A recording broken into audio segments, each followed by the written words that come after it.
Good morning and welcome to the last day of the month. Well, for many of you who usually make New Year's resolutions when the year is just beginning, I hope now you know how far you've moved, because we are exactly half or mid way of the year. Now, if you made your resolutions, it's time to check and see. Of course, many parents, it's still a bit of returning students back to school.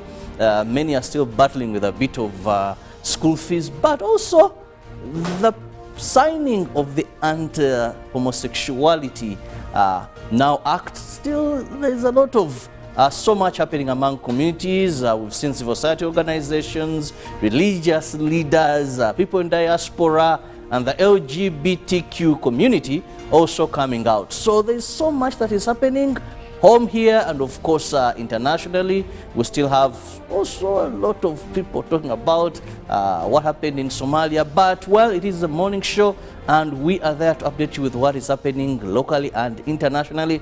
I'm Robert KIrabo and I'm with the man himself, Felix Nkunda. Good morning, Felix. Morning, Robert. How are you? I'm good. How are you? Fair. Just enjoying what is happening in our country. Most so, how I'm seeing continuously people discussing the Anti-Homosexuality Act now, with fears, then this, the mixed reactions coming in. Well, it's just the beginning. I can tell you as a matter of fact, you're going to see much more of that is going to be on the domain of news in this country. Of course, given the challenges that will come with the passing of the law. But as a matter of fact, it's already happening. Not much can be done at this point, so we just have to get well with whatever will be a result of what we got ourselves into. Now, of course, we also must acknowledge that we are fast tracking towards Namugongo 3rd June, that is Uganda Matters Day celebration, which is a celebration that is international in nature. Majorly for the Catholic Church, the Anglican community as well, but also for the Muslim brothers and sisters, by the way.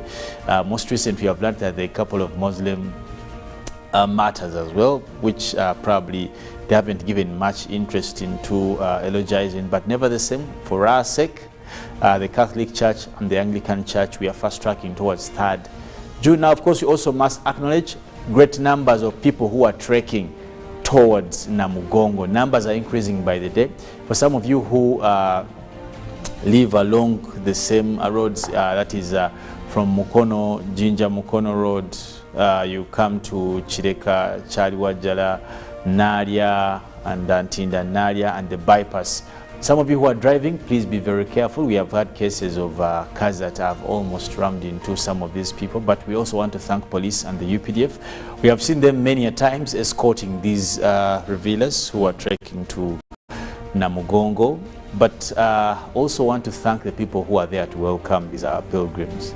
I was able to see a number of people there, mostly the Red Cross. We must say thank you so much. We see them trying to comfort some of them, give them some water. Many people reach when they have swollen feet, fatigue, others are fainting. So the team in Namugongo, kudos to you, be blessed, and thank you so much for that beautiful one. Of course, also the community around Namugongo, we pray and ask you to be more courteous and welcoming to these people. We have seen some families are offering some water. For example, you find that a family has put some drinking water at the gate, something for them to freshen up. Some places have asked them, given them places to sit. Others are serving them food, all these things. So we thank all the Ugandan community which is directly involved in assisting the trekkers to Namugongo. And we can't wait to celebrate 3rd June. It's quite a day filled with lots of blessings, and of course something we own as a country, as a matter of fact. Well, it is one of the major events when you look at our tourism calendar, according to the ministry, because it is one single day, but attracts a lot of people, not only from Uganda, and I'm happy I saw a group, they all had reflectors while they were walking. And I'm like, well, this is a good thing, because they're easily. They improve on their visibility for vehicles who could have rammed into them. So we also expect international guests that will be blessing this day. But Felix, yesterday also the Vice Chancellor of Makerere University came out to admit, talking about what we call expired courses. And I want to read a statement. He said, on our side, there have been unacceptable delays in the review of some programs by the departments, schools, and colleges, and occasionally at the Senate level for re-accreditation as required. He said, we have not had a system to track the expiry of the accreditation of our many academic programs, leading to some programs being overdue for accreditation for up to 6 years. Now, this was the Vice Chancellor of Makerere University when you talk about expired courses. And later, we had the Executive Director of the National Council of Higher Education, that is Professor Eric Katunguka, who is also the Vice Chancellor, if I remember well, of Kyambogo University. And at Kyambogo itself, about 47 courses also were deemed to have expired. Now, one thing we see here is they even talk of National Council of Higher Education says there is funding. Then Professor Akatunka said, but even the universities are so many for us to keep track. He said, there are so many for us to keep track, to know at this and that. And one thing that came to my mind is some courses at Makerere did expire as far as 2015, 2016. But you find these are still being taught up to now. Yet, for a program, every after 5 years, it has to be reviewed, and they have to check and see how they update that program. Although those that study, it may end up being doomed. What does this mean to people occupying offices and taking serious certain things? Robert, it's taking serious is one thing, but the absence of standards to assist people know what to do. Because if you put yardsticks in some of these offices that concern public good, you must be able to guide people's operations in these offices, not people to cast their thoughts or beliefs or whatever they believe in. So the absence of standards and unique ways of how work and business should be done in these particular offices is one of the biggest challenges that some of these institutions struggle with. Very interesting there, but we just hope that funds will be provided, more so when it is expected at least to review a program or a course. At least the money required is not so much, about 825,000. But of course there is another procedure that follows that could be a bit costly. But we also have so much lined up for you this morning, and allow us to take a look at what is happening locally and internationally. I'll take you through the local stories. Now, this morning, looking at what is happening back home in Uganda, we have President Yoweri Museveni, who has issued new payment terms for poverty alleviation program, parish development model, and emyoga. According to the new order, the beneficiaries of parish development model will start paying back their loan installments after 2 years and emyoga after 1 year, as opposed to 4 months. The president issued the directive at the NRM parliamentary retreat at Kyankwanzi. And moving on, Jinja Catholic pilgrims who started a 3-day journey on Monday 29th May this very year to Namugongo have reached Mukono City, where they spent the night of Tuesday and will head for their final journey, which is today, to the Martyrs' Shrine. The team was refreshing themselves at St. Paul's Catholic Church in Mukono by press time, and was joined by Jinja Diocese Bishop Right Reverend Martin Wamika. And they will continue. Later also, the Speaker of Parliament Anita Amongi and Justice Kasule Lumumba will join them at the final lap.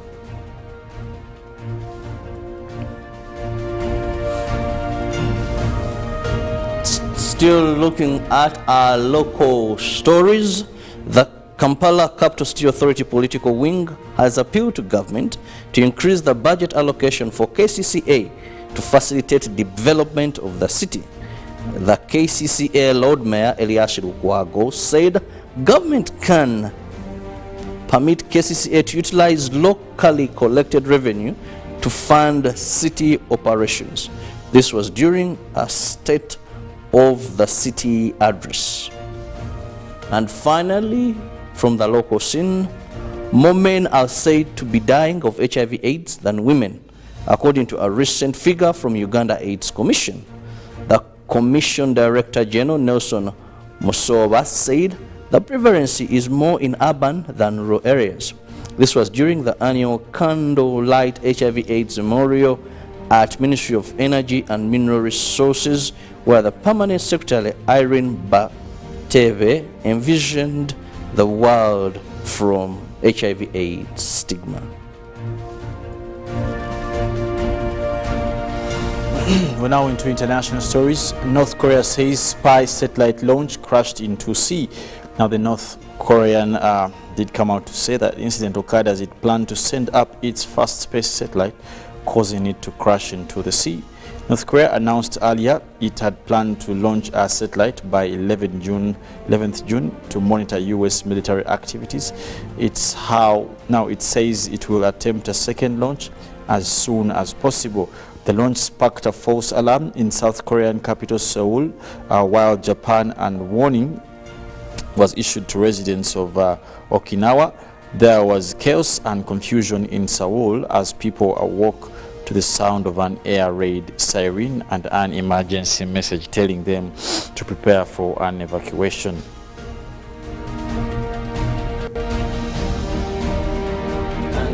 Now, take a look at what is trending in the papers. Now, NATO deployed more forces to Kosovo after 30 peacekeepers were injured, and looking at 700 additional troops to the northern Kosovo after 30 of its peacemakers were injured in clashes with ethnic Serb protesters amid a long smearing dispute. Now we have decided to deploy at least 700 more troops from the Operational Reserves Force of Western Balkan. NATO Secretary General Jens told reporters in Oslo after talking with Norwegian Prime Minister Jonas Gahr Støre on Tuesday. He also added it would also put an additional battalion to reserve forces on a high readiness so that they can be able to counter if a battalion typically ranges from 300 to above 1,000 troops. Now the NATO-led peacekeeping mission in Kosovo currently consists of about 3,800 troops.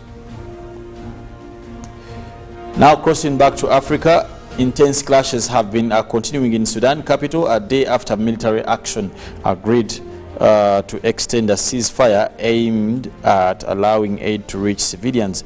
The army and the paramilitary rapid response forces agreed to extend a week-long ceasefire deal by 5 days just before it was due to expire late on Monday. Now, hours before the extension was signed, residents reported intensive fighting in all three of the adjoining cities that make up Sudan greater capital around that is a confluence of the Nile, Khartoum, Omdurman, and Khartoum North. Now lastly, in international stories, a third of the world's population could live outside human climate change by the end of the century, shows a new study. Now a third of all people could live in areas with subhuman temperatures by the end of this century, and this was the decision taken by the International Study Group, a study renowned journal Nature and Sustainability. Well, so much is happening globally and locally, but we also want to interest you in what is happening in the papers today. And we start with the Daily Monitor this morning, where we have Spy Chief warns of new DRC Congo war, according to the Daily Monitor this morning. But also, still looking at the Daily Monitor, suspect squeezed over murder of inspector. And going ahead, still we've recovered items looted by the Al-Shabaab, that is the army says. Then woman in marriage breach case loses appeal.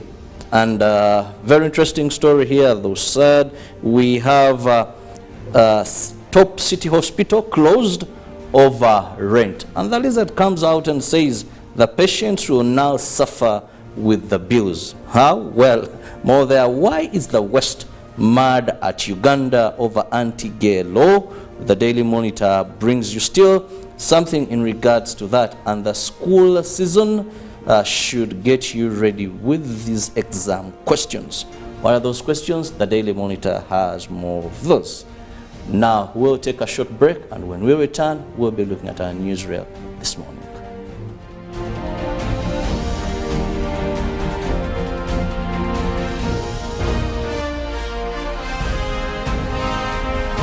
Live from UBC Studios in Kampala.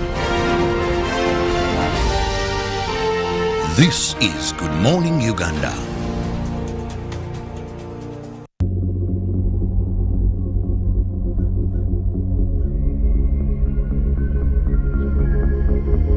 You evergreen, the fire in my past. Can't run free if I can.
Good morning and welcome to the last day of the month. Well, for many of you who usually make New Year's resolutions when the year is just beginning, I hope now you know how far you've moved, because we are exactly half or mid way of the year. Now, if you made your resolutions, it's time to check and see. Of course, many parents, it's still a bit of returning students back to school. Many are still battling with a bit of school fees, but also the signing of the anti-homosexuality now act. Still, there's a lot of so much happening among communities. We've seen civil society organizations, religious leaders, people in diaspora, and the LGBTQ community also coming out. So there's so much that is happening home here, and of course internationally. We still have also a lot of people talking about what happened in Somalia, but well, it is a morning show and we are there to update you with what is happening locally and internationally. I'm Robert KIrabo and I'm with the man himself, Felix Nkunda. Good morning, Felix. Morning, Robert. How are you? I'm good. How are you? Fair. Just enjoying what is happening in our country. Most so, how I'm seeing continuously people discussing the anti-homosexuality act now, with fears, then this, the mixed reactions coming in. Well, it's just the beginning. I can tell you as a matter of fact, you're going to see much more of that is going to be on the domain of news in this country. Of course, given the challenges that will come with the passing of the law. But as a matter of fact, it's already happening. Not much can be done at this point. So we just have to get well with whatever will be a result of what we got ourselves into. Now, of course, we also must acknowledge that we are fast tracking towards Namugongo 3rd June, that is Uganda Matters Day celebration, which is a celebration that is international in nature, majorly for the Catholic Church, the Anglican community as well, but also for the Muslim brothers and sisters, by the way. Most recently, we have learned that there are a couple of Muslim matters as well, which probably they haven't given much interest into eulogizing, but nevertheless, for our sake, the Catholic Church and the Anglican Church, we are fast tracking towards 3rd June. Now, of course, we also must acknowledge great numbers of people who are trekking towards Namugongo. Numbers are increasing by the day. For some of you who live along the same roads, that is from Mukono, Jinja Mukono Road, you come to Chireka, Chaliwajala, Naria, and Ntinda Naria, and the bypass. Some of you who are driving, please be very careful. We have had cases of cars that have almost rammed into some of these people, but we also want to thank police and the UPDF. We have seen them many a times escorting these revealers who are trekking to Namugongo, but also want to thank the people who are there to welcome these pilgrims. I was able to see a number of people there, mostly the Red Cross. We must say thank you so much. We see them trying to comfort some of them, give them some water. Many people reach when they have swollen feet, fatigue, others are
Good morning and welcome to the last day of the month. Well, for many of you who usually make New Year's resolutions when the year is just beginning, I hope now you know how far you've moved, because we are exactly half or mid way of the year. Now, if you made your resolutions, it's time to check and... This is Good Morning Uganda.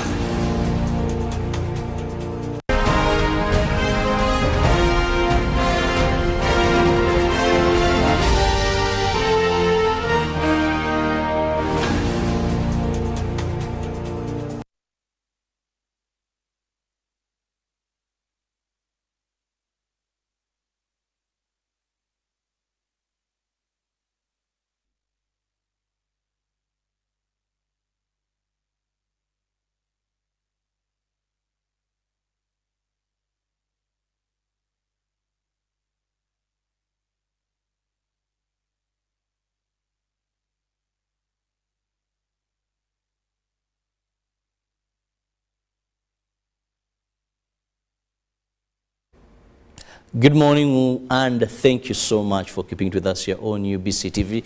It is quite a chilly morning, I must say, raining in some parts of Kampala. In others, it could have stopped well. Maybe other parts, it's starting. You see, Uganda, the pearl of Africa, gifted by nature. Sometimes the rain patterns are very confusing and still a bit interesting. You can leave one part of Kampala, it's not raining, yet the other part of Kampala, it's raining. So wherever you are, if it's raining, well, still we know, find your ways to get to your workplace. Rainfall here is not an excuse, but thank you so much for waking up and choosing to start your day now. Welcome to this segment, which is the Newsreel. I'm with Felix Nkunda, with whom we are going to be discussing issues of Kampala, but more so funding.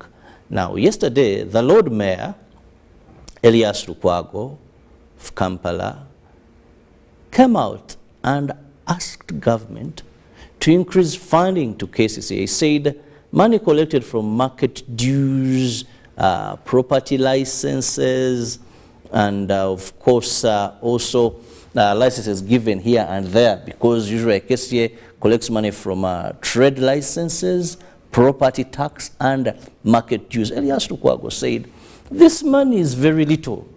It can't do much to get the city to the desired levels we want. It can't do much to ensure that we have enough garbage collection, to ensure we have good roads. He said 3% of the national budget should be given to Kampala. Said if this is done, then we can talk and demand the services, but otherwise the money currently allocated to KCCA is so little for effective work, citing a number of areas where he believes that really the money can just not make Kampala what we want it to be. Now, Felix, when we had Kampala City Council being winded up, and we had an act of parliament, then we had, it was given city status, and we had the KCCA, now Kampala Capital City Authority, the budget was almost doubled. Today, here we are at, and we are saying the monies allocated are so little to give Kampala that look that is worth and befitting of a city.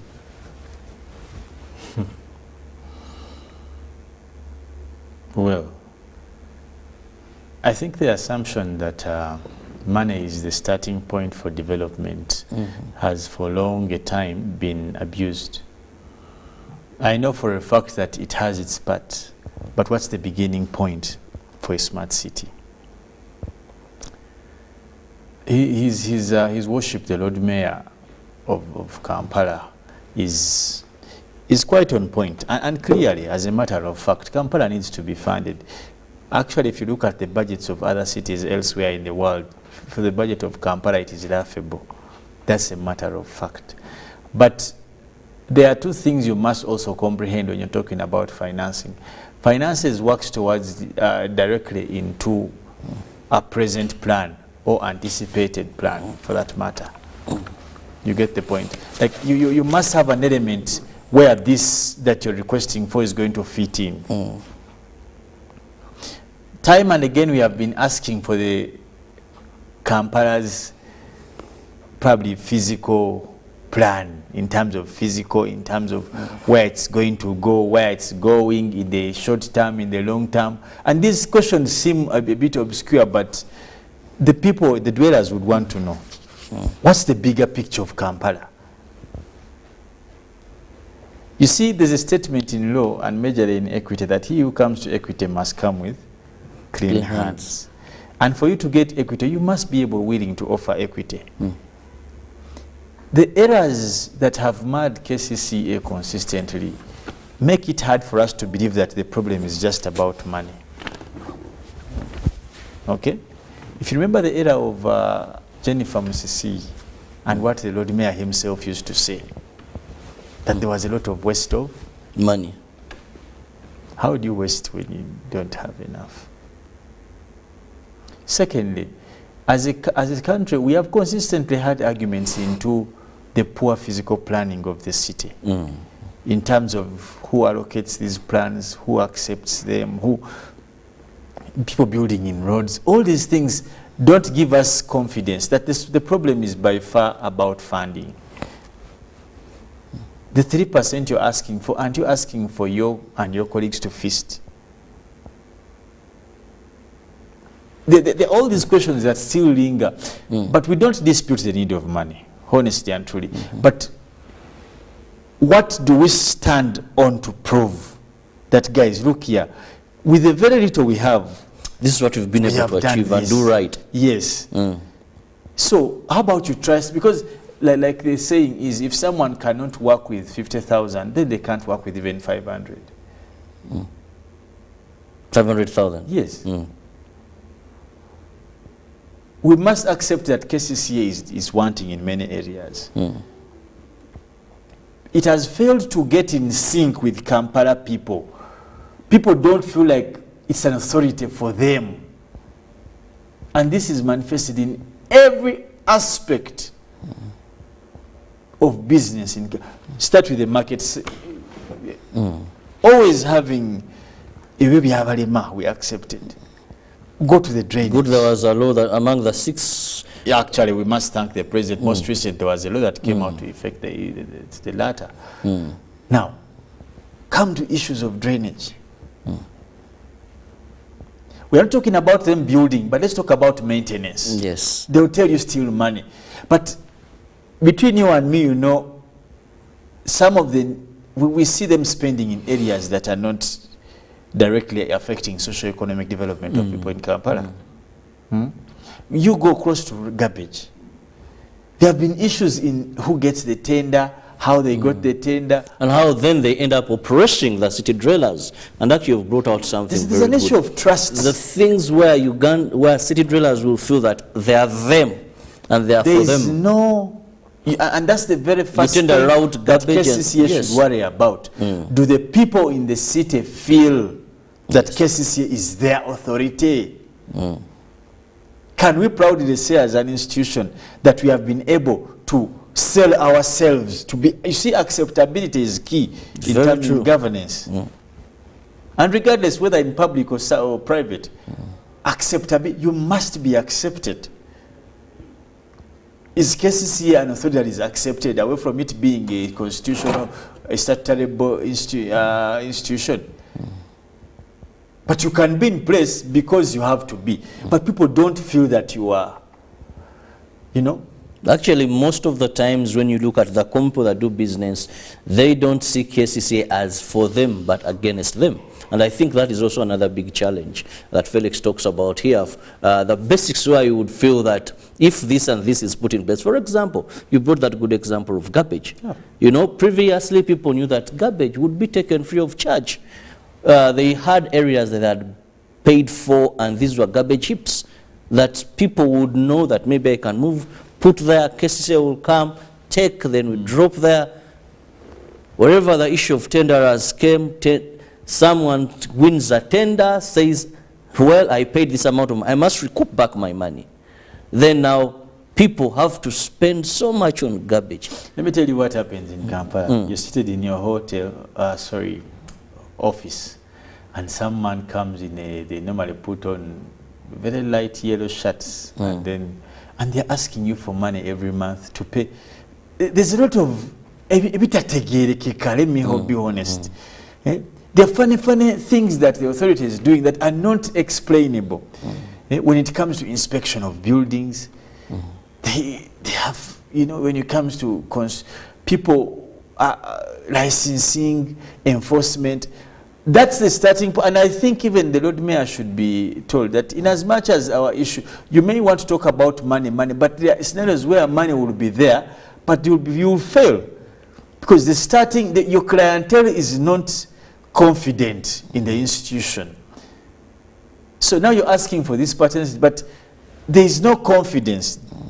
The people do not feel. And that's the starting point. This 3%, even when you get it, what are you going to do? You'll do the things you think are important, but probably they are not important. Look at how we are struggling with the roads most recent. One time they confirmed to us money is there and we will be commencing with the construction. And they We gave have out a list of the roads that are going to be worked on. Because they're the ones who published, no one knew Uganda, this wasn't a hacked system. Told us, this road we shall start in this, we shall be done. This we shall be, this year. Within 26 how many weeks of we those shall be roads? done. They're commencing. So who's fooling who? And this is the question we ask. Confidence and trust is very important in governance. And I've always told, even some of my students, I told them that don't make promises you know you will not deliver. And even what's more as a man, some of us who have people in families, you rather keep quiet. And surprise people. Yes. Now also, Felix, talking about more funding to KCCA, where we agree that yes, money is needed. But let's also look at the mismanagement of funds. Recently, the Lord Mayor himself was up over the media saying costs of doing roads in Kampala has been over-exaggerated.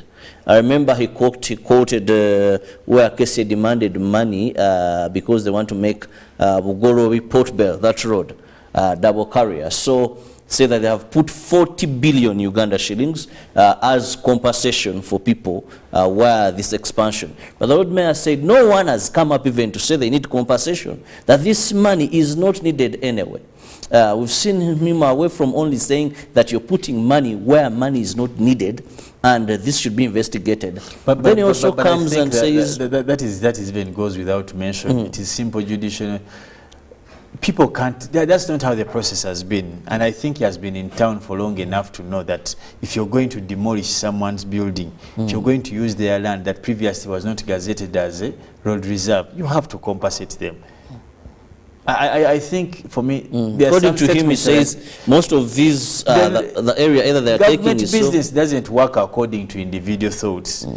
I think he should be grown enough and experienced enough to know that it is only cutters, and that's the problem. This is what I'm saying. Now, his expectation is that you're going to come and grab people's land and don't compensate them. And maybe that those are going to give out goodwill. There is no one who will give out goodwill, Robert. You've been in Uganda for a long time. But I've never seen people who gave goodwill. That comes from them, but that must be planned for. Yes. One of the reasons why most roads are stalling is because these discussions are not had before. Okay? People can come out and say, we will not. But then he went at the cost of working on a road in Kampala. Now that is qualified. He said it is qualified as well. But when you come and tell me that people shouldn't be compensated, that is not right. Because government doesn't go for land. In fact, when you buy land in this country, you suffer more. Like, one, you pay taxes when you're transferring. All these other government, when you're building, you pay taxes. So it is only fair enough when government wants to use my land, it also compensates me because I have paid lots of money. Now they have these all other taxes of groundwork, rental. So I think that in that point he's not, I don't want even to go there because that is planned for. But my issue, he comes out and makes a statement about what we pay for a kilometer.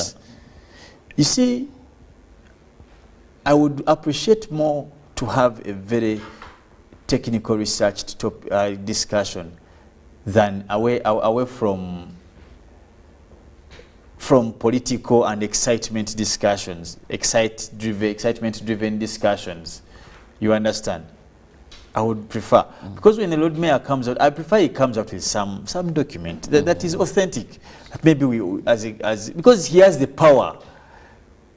As Lord Mayor, we contracted a company X to do a research for us in relation to the cost of a kilometer, if it is done, and how much we can cost. ABCD in urban cities, like in urban centers, like all these things that coming to in corridors of markets and starting to heckle like a vendor.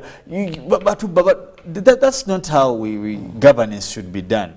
I prefer that he does something, and the man can speak to the speaker. He has a flow. He can call parliament, he can go to the committee. Most recently there was also a committee put in place that I think is chaired by Balimwezo, Honorable Balimwezo, the infrastructure committee to be helping with guiding on what needs to be done majorly in cities. So we can exploit all those means. You see, I don't want us to be mistake political ridden discussions for the real aspect of discussions, for the real matters for proper discussion. And there are some aspects of truth in what he's saying, and I can tell you one to another. One, in terms of that issue of compensation, I don't agree with the Lord Mayor that no one has come out to ask. The people who ask for compensation go to the Lord Mayor's office. Definitely not. So maybe how will he see them? Or do you think they are going to go to his residence and sit at the gate? I think there are channels, and as an institution, it must have channels. He should consult with the technical team that how, and this is where the problem is. But now when you talk about the technical team, there is something also in cases here that for long a time has been there. That happens, this conflict between technical and political. We recently saw the Minister of State for Kampala, Chofatogabye, Elias, the Lord Mayor, we had Jennifer Musisi. Let me ask you a question. Where does Honorable Chofatogabye fall? You tell me, where is it, political or technical? Political, definitely. But political, Felix, because we have the political, he is appointed by the president. Let me help you. Honorable Anifa Kawoye. In Kampala, there is nothing like technical and political wing. Why not? There is. Kampala Capital City Authority is purely a political institution. No. We have the technocrats. That is what, who? The engineers, the executive director, those that the executive director plans. And I want to ask you, is it because we can look at them? The executive director appointed by HE. Who? So HE is Jesus, was born by Mary, was voted through the political process. So you're going to tell me political wing, executive director, which there is no technical wing.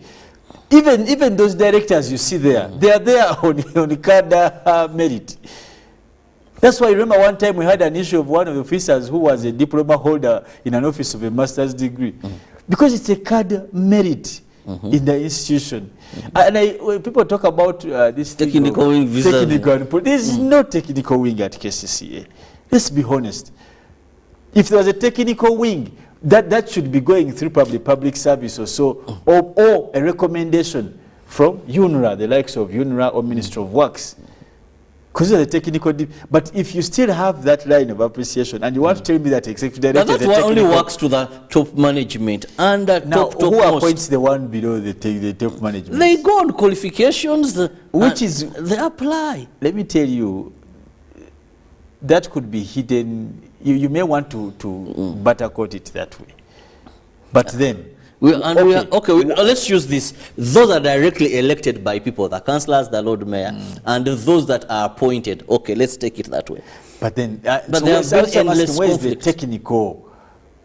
You talk about technical wing fighting with political wing. Yes. And then you, in the names you gave me the Honorable Misa Kabanda, Chofatogabye, and the ED and the Deputy ED.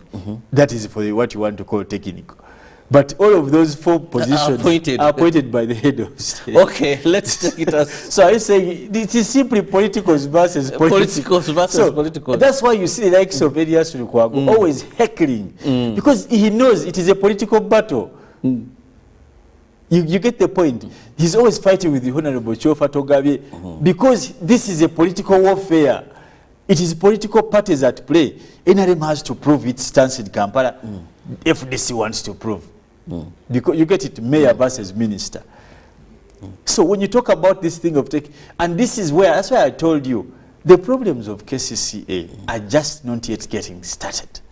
Why? Because of that misidentity. Because if you're having a voted individual versus an appointed individual, it is simply someone putting the other to counter political forces. Imagine a Kampala without a mayor, a mayor without a Chofatogabye or a Madam Misa Kabanda. We are imagining a political step up for the opposition. So all these things that's now why does that leave the people when you hear statements, delivery? When you hear statements like this 3%, the Lord Mayor is asking for that money, but he knows very well he will have no control over the money. He's asking the money for the technical people you're calling technical, who are appointees by the head of state. That's why these are just what you call, these are political gimmicks. that he wants to show people that he's for Kampala people. But he's asking for that money. Who handles the finances and allocations? Away from, of course, the councillors, they sit and they approve. They are supposed to approve the budgets which they don't actually make. So he's asking for that money to be controlled by the other group. Which is appointed by who? By the president. Don't you see a foreplay there? Now, where does this leave the people of Kampala? The problems are not, and that's why in my beginning I told you, the problems at City Hall are not entirely about money. And yes, money is a necessity, but the problems are not entirely about money. One of the things you've highlighted about contract awarding is still a challenge because there's a lot of corruption at City Hall. How does this institution get to do this work? We have been talking about garbage. They promised the people of Chitezi that when they start pouring rubbish there, they are going to make the road. That land site has been there. Have you been to that road?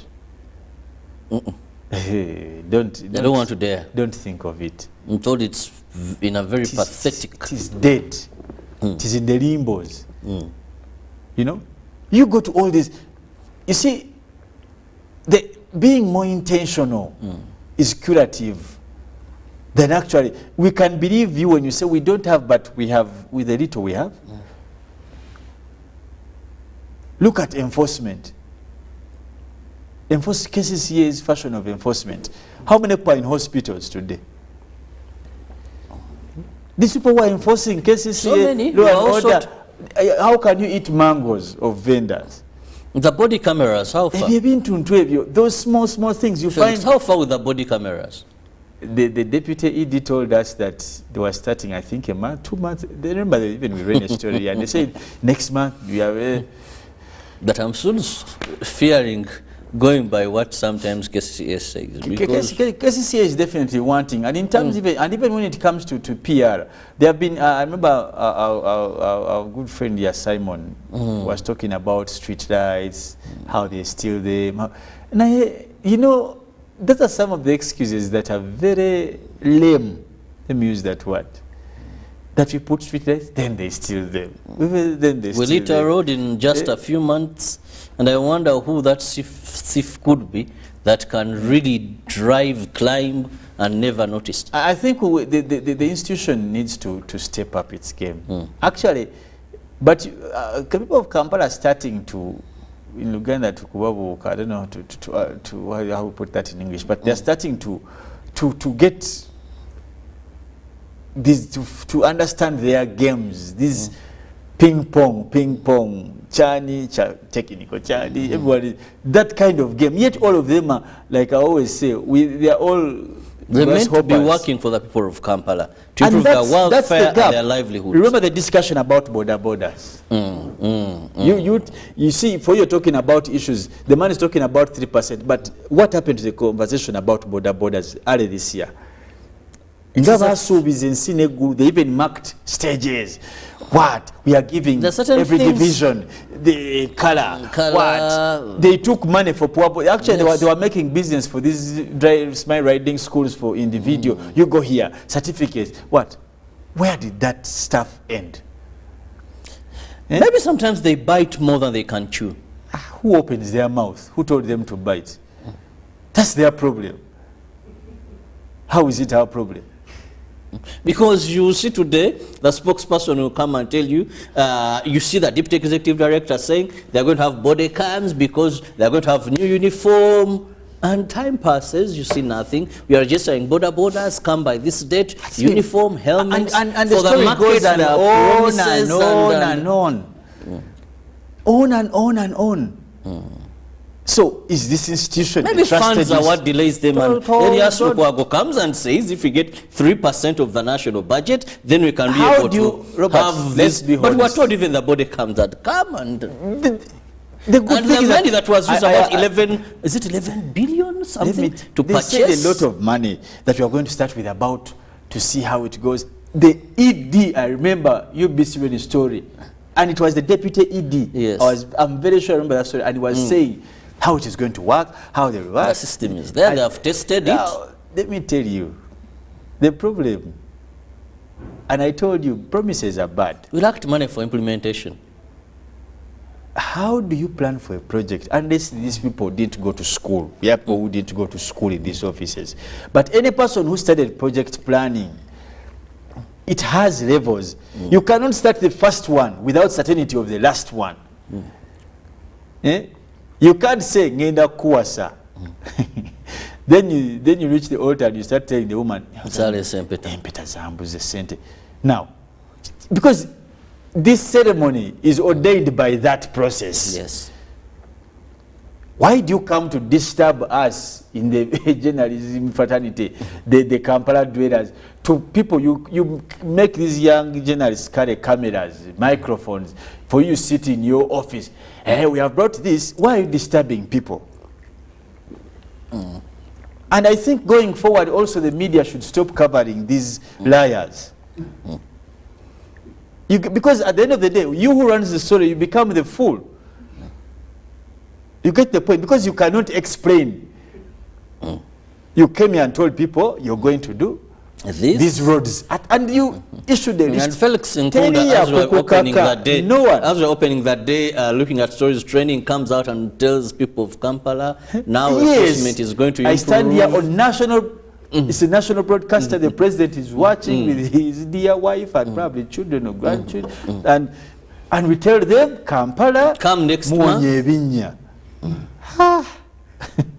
We are now today. We have started the half of the year, I think. Yes.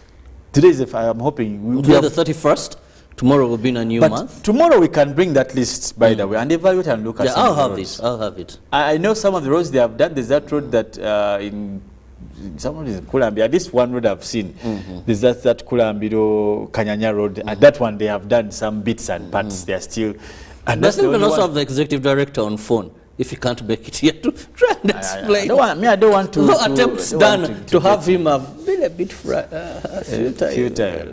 But I know you can get Honorable Chofa. He's very available. But then Chofa goes to that. But anyway, Robert, still about the issue of KCC, I think we are struggling with that political clash. What people mistake for technical and political. Yes. You see, once the city was put into the frying pan of politics, it will be definitely the onions and tomatoes put there will be theirs, because that's what politics is about. Okay? And that's the dismay. When you go to some of the other cities that people, Uganda or Kampala admires to call itself a smart city, there is very less politics. And you can study. There's very less politics if you want some development in some areas. If you remember the time of, we talk about Jennifer Musisi because she's the one we saw in our times who did some actual change. She was not willing to be very political. In fact, we are told that's why she lost her job.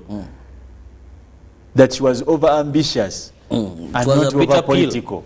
It was a bitter pill. You understand? Now, we needed some bit of absence of politics in Kampala. Let's not have these ministers. Let's not have these mayors. Let's have the real technical people to handle. When you talk about roads, they know roads. There's a gentleman I was talking to who was explaining how you can use 6 billion to cater for all potholes in Kampala. And he knew how to do it. Not a doctor, not a professor, not an engineer, but he has been in road construction for a long time. One of my good friends. And he said, no, with 6 billion the president gave, that one is simple. You do this, technical. And he says that cover can take you for about 3 to 5 years. That's what he says. But here, you see KCCA, it gets a full load, and you take a butakataka. Oh, I don't know. Maram, kind of. Not Maram. Not Maram. I know how Maram looks like. I think they find someone constructing and got work with then they go feeding. Then they are in a smart city, in a capital city, there are things they don't have enough resources to That's why most of the roads you hear, we've secured a loan from this bank. Why don't they have You're enough securing resources? a loan from this bank because the money is not there. You can only cut a coat according to your cloth. You know, I don't want to buy into the idea of money. this is what we've seen you the see, executive director talk about. The deputy executive director, one time I was asking him about garbage. They said, Robert, they have these few trucks. This is broken. The other one They is have not down paid and fuel. all this. So that's why we go for people to tender and then they recoup their money. That was all around So money. should we say Kampala is a failed institution? It isn't, but Should we say the authority is a failed it authority? is not a failed authority. But So if for it is, to if it is an alive maximally, authority, what is it living on? it is When someone is on oxygen, It is they are- surviving. That's the thing. it is surviving. How can it a cannot city- deliver what it wants. This Kampala, I told you, contributes over 50% to the national.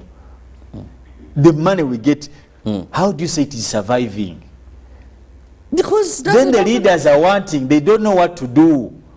They no, don't know if what they're to not do. allocated, they'll have their budget and then they don't Do you get know what they have informs planned allocation? for. The need. Cities partner. I give you an example here. Who are the biggest contributors of rubbish in this city? There are manufacturers in your country, in this city also. How are you partnering with them? To recycle this rubbish. Yes. Why don't you? You can pass a bylaw.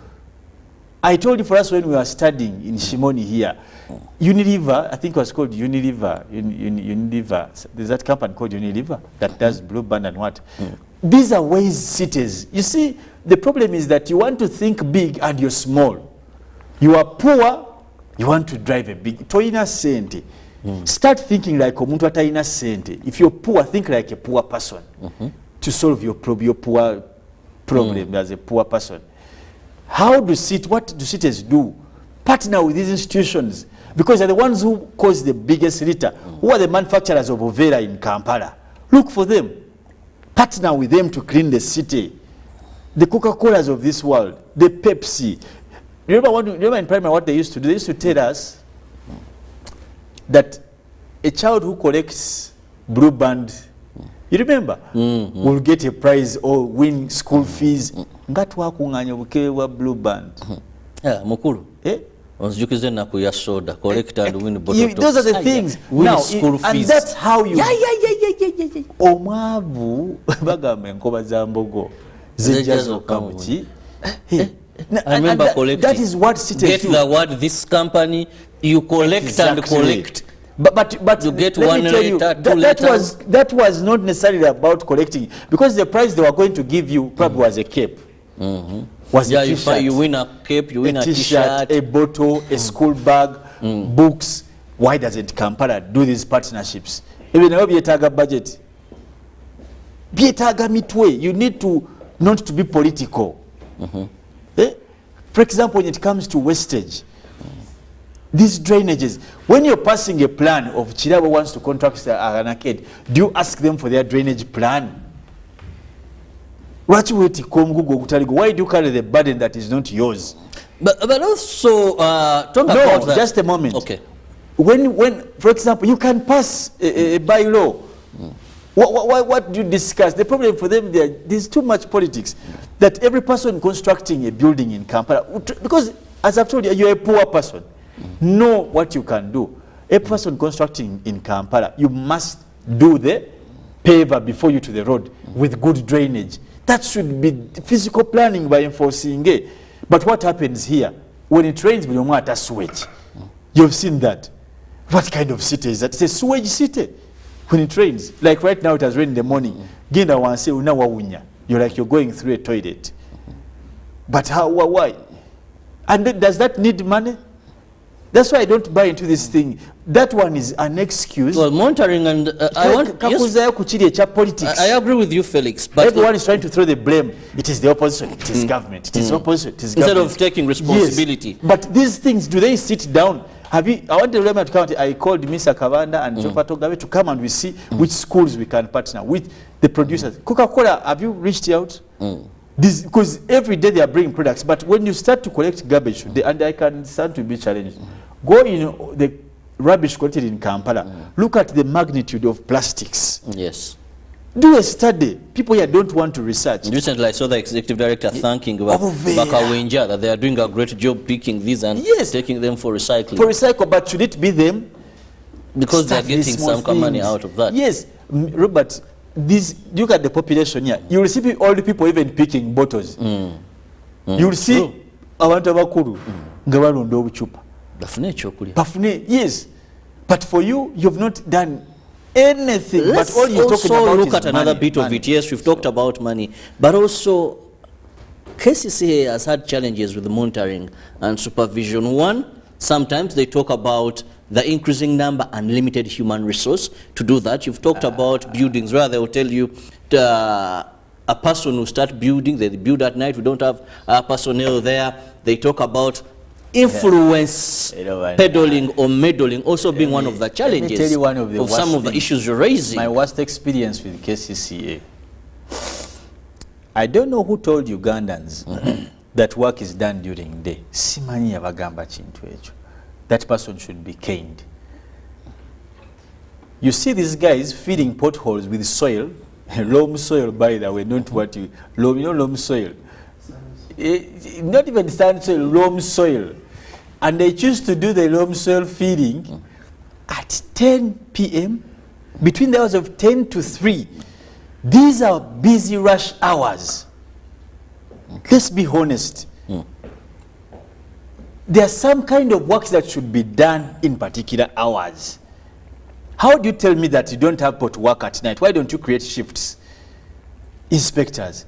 Okay, if you know you can't inspect building construction at night, don't permit it. Don't allow it. What Robert bunafu? Let's be honest. In Uganda here, they're being lazy. If you're having 4 engineers, why don't 2 work during the and the other work at night? You can't traverse the whole city. You can have a plan, but let's be honest. But you're the ones who have workers who come to office at 10 and want to leave at 3. How do you say they will be able to execute their work? And we know this because we have been to your offices many times. Personally, you're there at 10, someone is not there. People get leaves all the time. They are on leave. I wonder, government people get leaves. I don't know. It's like nothing. The problem, entitlement. So, is the problem then the staffing? It is utilization of what you have. Labor. Even the people you have, you're not getting the best out of them. They are redundant. They are underutilized. Some come in, they go for private work. That's and these things we know. We are talking about things we can prove, even if you ask us today. If you ask, yes. So why do you say you understand? So is engineer of KCA does that? Is working on my site this way. Unless someone has a deal, they will be present for work. That's why. But if they have no money, if there's no corruption, whatever, you won't see these people. You will not. So these are things I think for me are. These are the problems. You see, even if they get trillions of money in Kampala, these problems are not cured. Money is useless. Let's first put this city in order. Let's also look at another aspect as we wind up this that case has put about is influence, meddling and peddling into the affairs, where they will tell you some of the blames we take on KCCA may be of other powers that be that influence things to be done the other way. Like which one? Who influences? For example, you can give me an example. Some of the buildings, they'll tell you, well, engineers have been there. Sometimes they say they're low now. We can't demolish at this level. You know what happens? But you see, why are we discussing demolition? You're supposed to inspect a building in the process of its construction. There are buildings, we won't mention their names here, but upcoming buildings in road reserves. And once in a while they attack one. Do you know what a road reserve is, Robert? A road reserve means it is an annex to the road. I pass there every day. Engineers pass there. You pass there chasing the ones of Miyembe. But don't fool Ugandans. That statement is so foolish because how do you tell Uganda the influence meddling? Then you want, I find that barbaric and primitive. People just don't do their job. That's the statement I can give you. You see, bagabo mutoja amanyi Nkubaje tonya. enkola ya institutions like KCCA and other institutions are known. That's why people treat them that way. So I can tell you, abatebalina kye bajja kukola ki? Because they know that's the picture they have portrayed. We need to structuralize business at City Hall and be intentional about changing the city. The money you want, you will not get it because you see, we can't give you a third of our budget. We can't give you 3% of our and then you give us your mediocre work. You come disturb us. We are rushing to court. You are rushing to hospital. You can't stop traffic to fill a road with wrong soil. I am rushing to court. They are rushing to hospital to do a surgery. Because that's when you think you can come and fix a road. And you want us to add money to that institution. You woke up at 10, you came, then you spent an hour drinking dry tea and a caban of bread discourting some. I'll save you. No, Felix. The institution needs to be more serious. Okay. And I say these things because they are annoying and irritating. You've gone through these things. Yes. They stop traffic because they are feeding. Those things should be done in not peak hours of business. You know, like one time, someone is rushing to the airport and the road is blocked by someone saying, "Webikajo." KCCA kwata no webikajo balwana bali muku bagudde nsigwe pechikajo sijja nyakirya what but as you wind up Chikajo. So I think for me there's a lot of, so for you believe money is not the major cause of the challenges that there's a lot of omuzanyo. Let me put it in Uganda. There are a lot of picky ponke. I used to play picky ponke. There's a lot of picky ponke at these institutions, and the leaders themselves, Chani cha Lord Mayor, Chani cha technical, Chani cha idi those games. You're giving us mediocre results because you're all playing. Let's be serious about the city. That's why we question this kind of leadership. Who's serious there? And we have given some of the grounds. People are lying about work that should be done, which is not done. They're lying about the time frame for work that to be executed, which is actually. Why are we living in lies? So we can't trust the institution. 3% you're asking for, you must. Lastly, Robert, if you went to a hospital, as I told you, like we normally say, let's say you're lending money or you're awarding, what, and some. Who do you trust with money? You want someone who carries the picture of what you're going to give them. What if we give you our money and you get lost with it? Where shall we find you? Well, the discussion can continue on our various social media platforms. We've been looking at the craving and the crying out loud of the Lord Mayor for KCCA areas, Lukwago, who came out yesterday and urged government to give 3% of the national budget to KCCA for them to be able to implement some of these development programs to ensure that Kampala is what befits a capital city of a country, and said the money collected from trade licenses, property tax and market dues is not sufficient enough. It's very insufficient for them to be able to give us the Kampala we want, and the budget given to KCCA is very minimal for them to be able to achieve that. While Felix believes there is so much that has to be put in place that we prove proper usage of what we have, then we can have demands for money. But we'll be looking at what is trending in the papers this morning.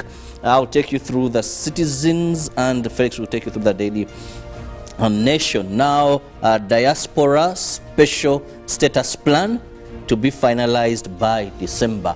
Well, according to the Citizens paper from our neighbor country. Still looking at there, we see MCL Ltd in agreement to strengthen rising women.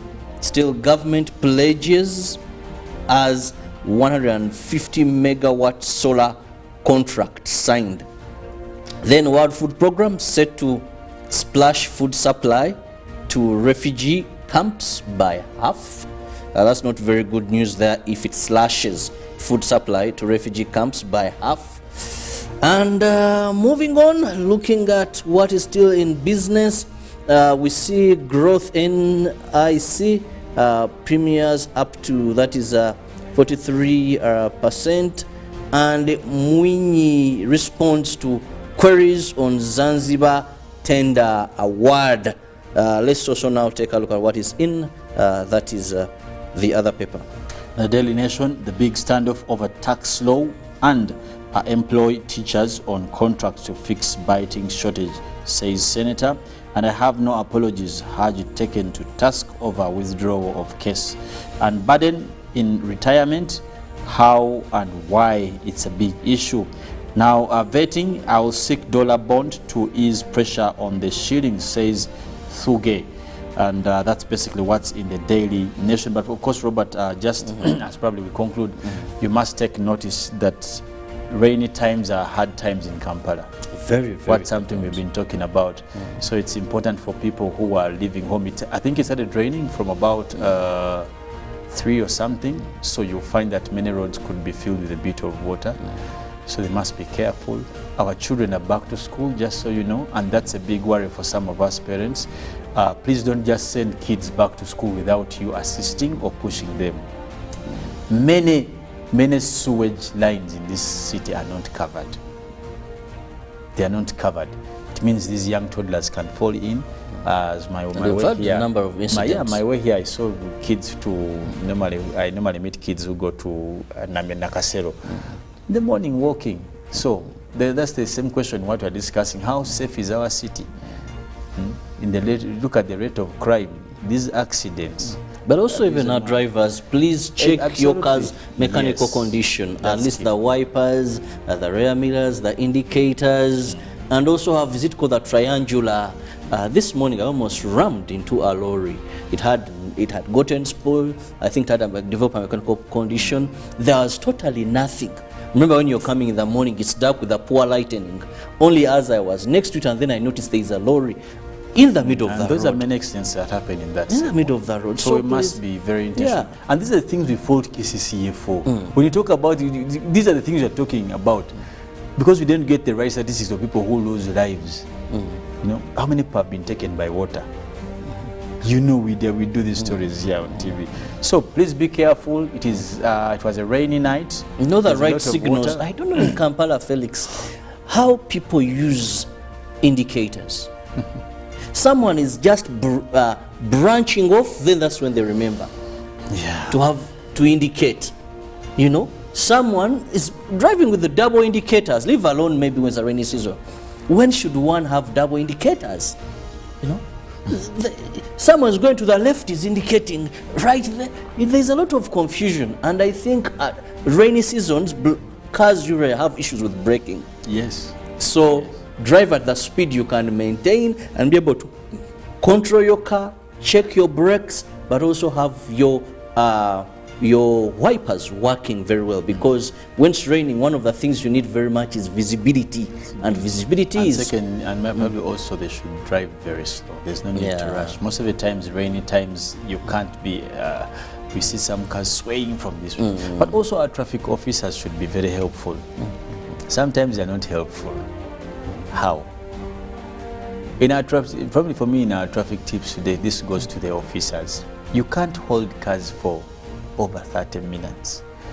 Read it. Even if I was a patient driver, someone has, I've seen this one many times. They hold cars and they let other lanes move, like for 20 minutes. 10 minutes is a lot of time when you just stayed in one place, honestly, if you start counting. I don't know why they do this, honestly, but I know they are technical and they have reasons, but sometimes chisuka, sometimes it's too much. You don't hold a car for 30 minutes. Like in those busy areas, like those around Spear Motors, they can hold cars. Ginger Road traffic lights.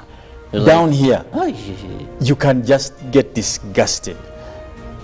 So please, let's be. And moreover, they're given right to violate the traffic lights. But also the incidents where I think the jam is so much for them, and some decide to give up, and you see them by the roadside watching and letting the drivers hustle and tussle it out. Well, at the end of the day, no one has ever slept on the road. So that sense of importance is also useless. I've seen some of them who they want to make us feel bad, like no one has ever slept on the road. At some point, the road will clear, and you will. So that's sense of importance. Just do your job. Don't try to be. Well, we hope and we believe that everyone will be responsible enough for us to enjoy this city. And we hope and pray that we shall have that discipline. There's so much indiscipline on our roads by drivers, by pedestrians, and finally, if you're a driver, be mindful of the pedestrians. Where you can save splashing water on them, please don't do so. You know, if you can dodge that ditch and avoid these splashing. potholes, honestly. Because really, I think it was some time back, I saw this child going to school with a mother and son.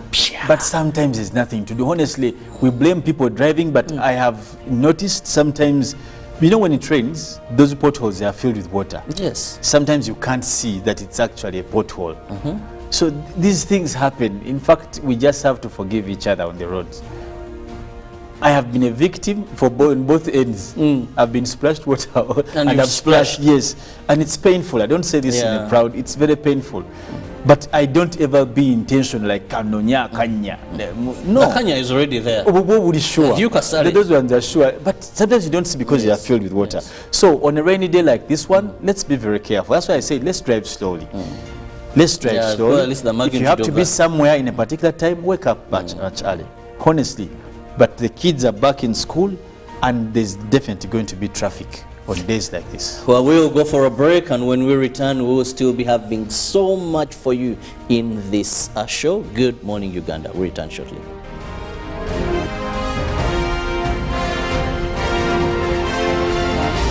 This is Good Morning Uganda. 3 years ago, your public broadcaster launched a weekly 2-hour television flagship program, Behind the Headlines.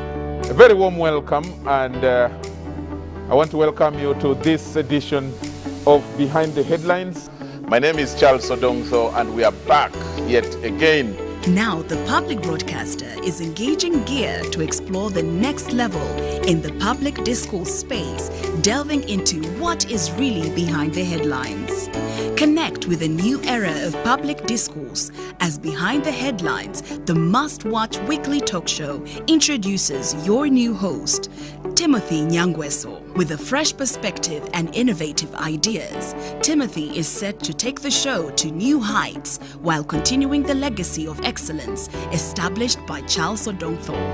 Join us on May 31st, 2023 as Timothy and Charles co-host an unforgettable episode of Behind the Headlines.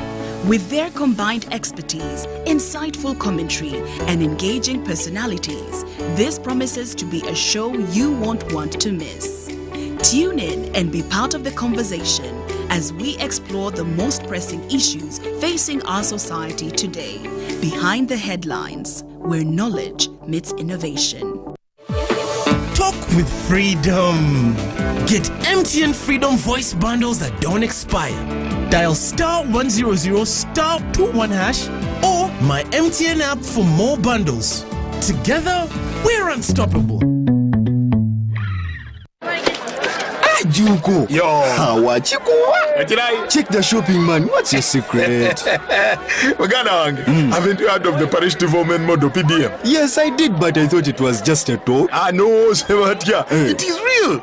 I and a few friends together formed a circle, accessed money from the PDM, invested in a portrait project, and now things are moving. Juko. I thought I was one of your friends. You are. But you left me behind. I didn't leave you in poverty. What you do, just visit your LC2 chairperson and your parish chief and start the process of economic transformation. Just like that. The parish development model is an initiative from the government of Uganda through the Ministry of Local Government designed to transform all lives of Ugandans for the better. PDM, my parish, my development, my life.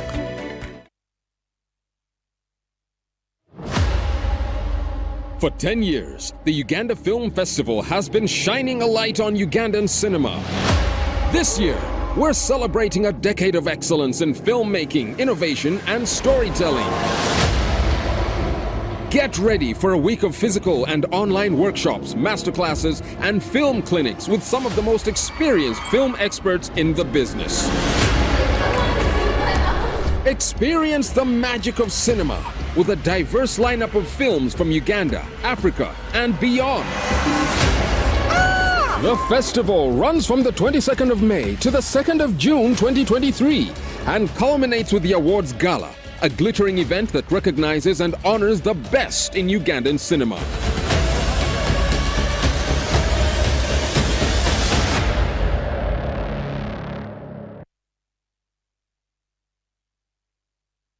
Iwakato, this is a quick call. I'm almost out of minutes. Now, the center. Why rush through such important conversations? Airtel Uganda has made it possible for you to call across all networks in Uganda at the best rates with the new Bona voice bundles. Stay connected anytime, anywhere, with minutes valid for calls on all networks. Dial *100*1#. Select voice bundles and select Bona voice bundles today. Airtel, a reason to imagine. The Magical Egypt Tour 2023 is here. A heavenly miracle waiting across the natural and divine attractions of Egypt, such as Cairo, Giza Pyramids, Saqqara, Memphis, and many more that will offer the gift of a lifetime. The chance to unlock all of the hidden powers of mind and soul, gain the enlightenment of the past and the future, and develop the power of healing. Departure will be Friday 16th up to 23rd June 2023. Basic package starting at $1,200, 8 days and 7 nights. To register, come to Gotove Tours and Travel at Nalkwego Complex Suta, UG's Extender, George Street, Nakasero, or call +256 758 530 059 or +256 784 568 392 or WhatsApp +256 782 556 078. Only few slots are left. Powered by UBC Television.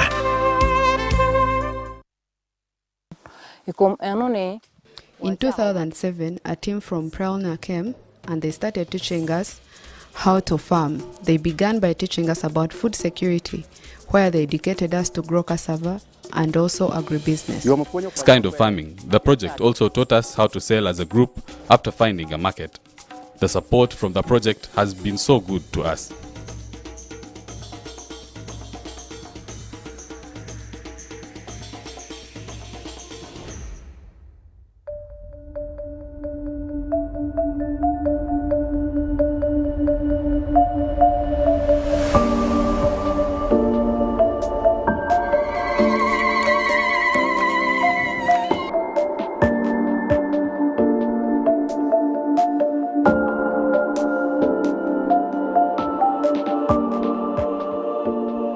Citizen Interaction Center, or GCIC, a unit under State House, is the key contact center between the Ugandan government and its citizens. It helps enhance the monitoring of service delivery by providing a channel for feedback and suggestions from citizens. With this mandate, GCIC set out to do a community outreach program throughout the country by visiting a wide range of government project beneficiaries and leaders to ascertain the impact government programs and projects have had on various communities across Uganda.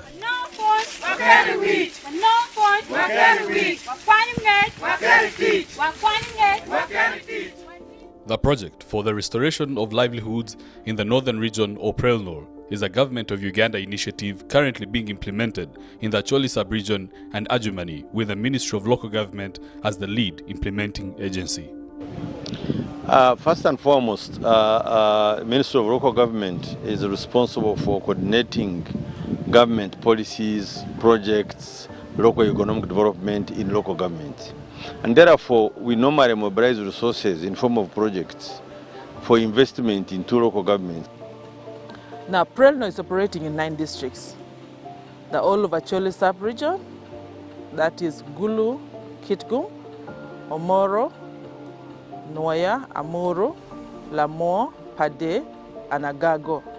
And then 1 in West Nile, that is Adjumani. 25 sub-counties, 100 parishes, and 491 villages in these 25 sub-counties. And then there was a selection that was done by the community members themselves in these villages to pick on the beneficiaries, because it was targeting the rural poor one that the community identifies as poor is the one the project wanted to work with. The project for restoration of livelihoods in the northern region, or Prelnor, is in line with Uganda Vision 2040, which is the key development focus for Uganda. The project directly addresses 3 of the 8 priority areas of the Vision 2040, such as increasing household income and promoting equity, improving the stock and quality of economic infrastructure, promoting a sustainable population and use of the environment and natural resources.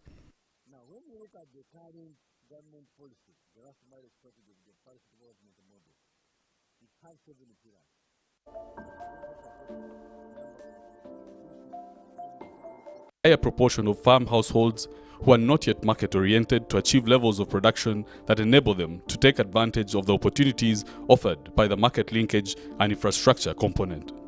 An kinyeng luane ayet Alice, anti one com per group LSB Adabe Farmer Group. My name is Ayet Alice. I'm the chairperson of the LSB group, Adabe Farmer Group, located in Lokodi Subward, Bugatira Sub-County. The group started in 2005 with 30 members. 11 members are men and 19 are women. In 2007, a team from Prelnor came and they started teaching us how to farm. They began by teaching us about food security, where they educated us to grow cassava and also agribusiness, where we chose seedlings produced for sale, which was rice. In 2009, we started farming LSB on 1 acre of land, where we got 20 bags, about 2.5 tons, which we sold. After the profits, the group purchased 4 ox plows for farming.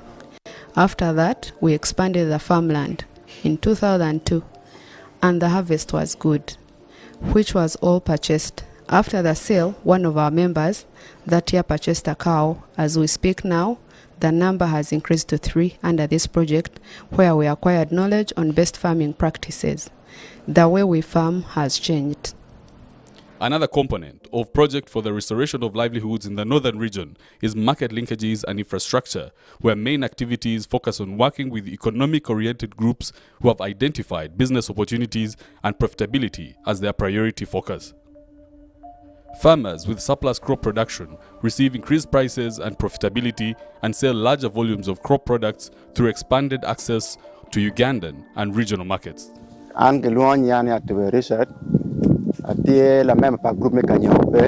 name is Atube Richard, a member of a group called Kanyope, located in Bungatira Sub-County.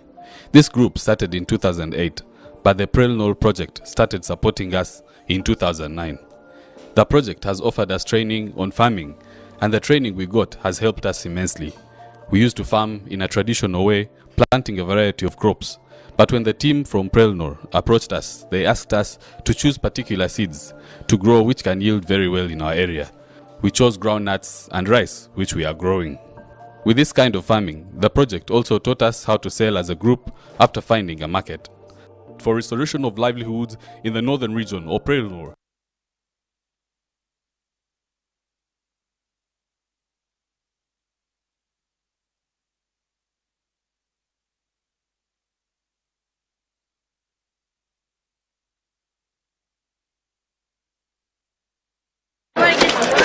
Juko. Yo. Wachiko. Check the shopping, man. What's your secret? Uganda, haven't you heard of the parish development model, PDM? Yes, I did, but I thought it was just a talk. No, Sebatia. It is real. I and a few friends together formed a circle, accessed money from the PDM, invested in a poultry project, and now things are moving.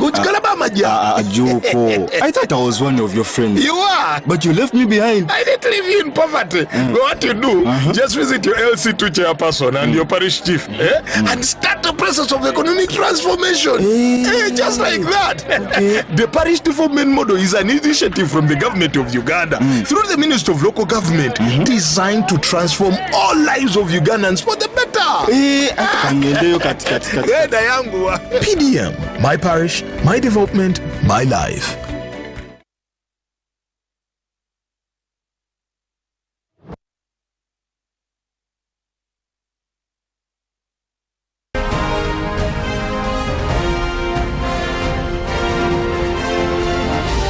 This is Good Morning Uganda.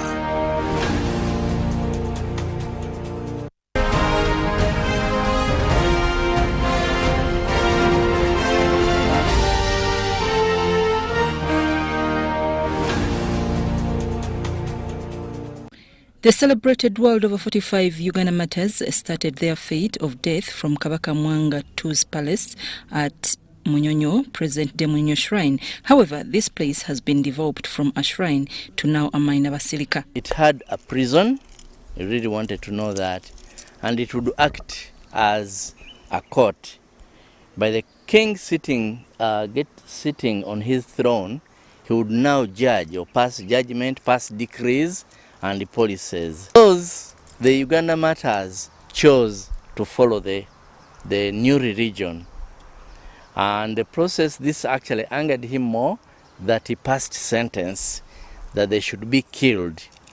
Many of the pages that fell victims of execution was due to frustrations and anger that Kabaka Mwanga II had registered on a hunting exhibition when he returned home. Went for a hunting expedition to hunt hippopotamus.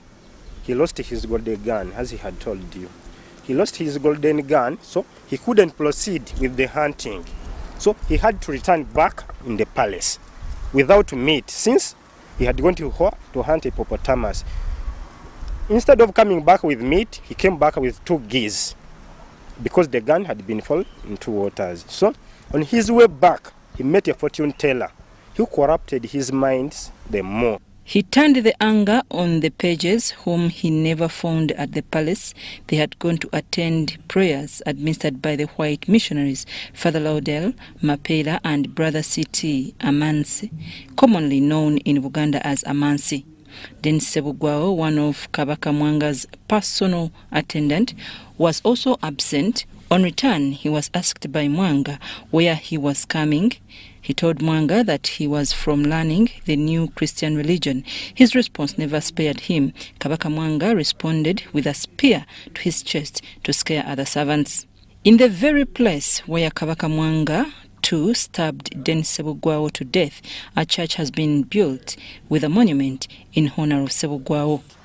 When Dennis came back and he told him, "Where are you from?" He told him, "I'm from attending catechism." So the king had a lot of, he compared a lot of things. The palace was struck by lightning, the golden gun has fallen into waters, the pages are not here to welcome him. So he was very bitter. He started spearing Dennis instantly in the chest. So after spearing him very many times in the chest, he left him to the executioners, by then who was called Impiga, to complete the work of killing him. Following this traumatizing incident, Kabaka Mwanga summoned all his servants and asked them to denounce the new Christianity religion. In vain, they disobeyed his orders. This worsened the situation. Mwanga was left with no option but to order his royal guards take them to the execution center at Namugongo, from where the chief executioner exercised his powers to kill them. When he told them that whoever's ready to denounce Christianity, go on the left-hand side. Those who are ready to follow Christ, go on the left-hand side. You are very bad people. So that's when Charles Rwanga held a hand of Kizito Omuto, the youngest martyr we had, who was around 14-15 years, and went on the left-hand side as a sign that for us we are ready to follow Christ, and then the rest followed. That's when he became angry and imprisoned them. Andrew Kagwa served in the palace and was talented in music, dance and drama. He was a Munyoro who had come to Uganda as a prisoner of war, but later turned out to be a close friend to Kabaka Mwanga II. Kagwa had been converted, baptized and trained as a Catholic catechist. The fact that he wasn't present at the palace, then Katikiro of Buganda, Mukasa, advised Kabaka Mwanga that Kagwa too be executed. Andrew Kagwa was killed on 26th May, and his statue was erected in front of the Minor Basilica Martyrs Church at Munyonyo. In this very spot is a tomb where his remains were buried. But these people had a target that even if the king changes his mind, still Andrew would be on his way to death, since the pangas they were using, or the tools they were using by then, were poisonous. That's why they had to cut one of his arm, that even if the king changes his mind, still Andrew will have to die. So they brought him, tied him on the tree, as you can see, with ropes, cut one of his arm, cut off one of his arm, took it to the prime minister, came back, beheaded him, as he told you, beheaded him and cut him into pieces. So, and he was left for vultures to eat. That's why you're seeing a very small tomb down there, because most of his body parts were eaten by vultures. After the judgment by King Mwanga to have the servants who refused to denounce Christianity executed, the leader of the martyrs, Charles Lwanga, decided to first baptize 3 of the pages because he knew they are going to be killed. There is a monument of Charles Lwanga baptizing Kizito Omuto at Munyonyo Martyrs Shrine on 26th of May, 1886. On the same day of 26th of May, martyrs were flogged against the other and lined to start the trek of faith. However, 3 of them, Ponsiano Ngondwe, died on Salama Road. Joseph Mukasa Kudembe died in Kampala at a place called Owino, now named St. Kudembe Market, and Matia Mulumba died around Old Kampala. Churches were erected in all these places where the martyrs died. It's better I die from here. That's why you see different martyrs went on dying along the way. They would have died, all of them would have died in Namugongo. But those who felt that even if I push up to Namugongo, still I'm going to die, yet I'm in pain. So they felt like I should die from this very spot. Good enough, I gave out my life to Christ. The king actually to kill Ponsiano was that he was a very muscular, a very muscular man. So he could scare others to move up, to push up to Namugongo. So they had to kill him, not to scare others or not to stop others from walking up to Namugongo. So that's one of the reasons why maybe Ponsiano was killed. The martyrs spent some days trekking to Namugongo execution site. The terrible conditions that they were being taken through by the royal guards delayed them, and they were executed on 3rd June 1886. A mwafu tree was planted on the 26th of May in memory of this day, when the king sentenced Christian servants to death. I'm Nafka Farid.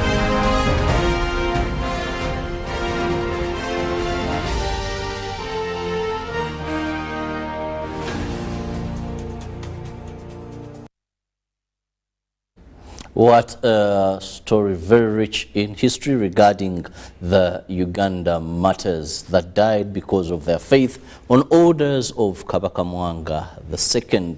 Like that story by Farida Namfuka gives you details. And of course, sometimes we may not be well versed with the history. When you move around St. Kudembe, you find their church, Old Kampala, Munyonyo, and all that. But Felix, today, these died years ago, but one would say they are still alive because people every 3rd of June, and I must say, numbers keep on increasing, go to Namugongo to rethink, to pray, to have spiritual revival, and have a feel of what really happened then.